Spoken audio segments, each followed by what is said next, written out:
هي الناس بتندهش ليه من الغدر والغش والكذب والخيانة وسفك الدماء والسرقة والغيبة والنميمة اللي مالين الأرض، وكأنهم حاجة جديدة ظاهرة في جيلنا إحنا بس كده أول إصدار.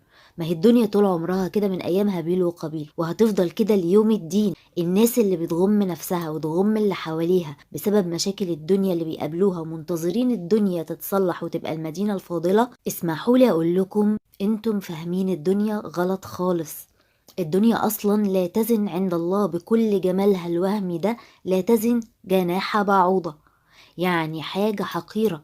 منتظرين تشوفوا ايه من حاجة حقيرة؟ ما هو طبيعي تشوفوا منها حاجات سيئة.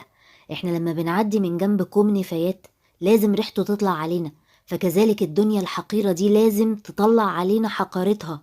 ويوم ما توريكم حاجة حلوة هتكون وهم وخدعة وكذب وزينة زائلة مش مستمرة، وهيشوبها السوء والألم والمشاكل والأوجاع والأمراض والجرائم لأنها حقيرة.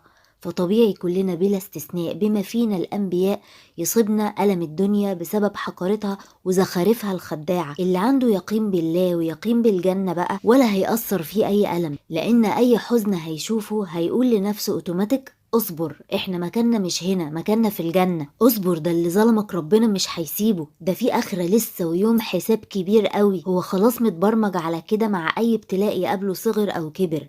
فإيمانك ويقينك القوي بالله عز وجل والعمل بما أمر واجتناب ما نهى عنه هو ده بس رصيدك اللي هيصبرك في الدنيا ويرفعك في مقام عالي قوي في الآخرة بإذن الله.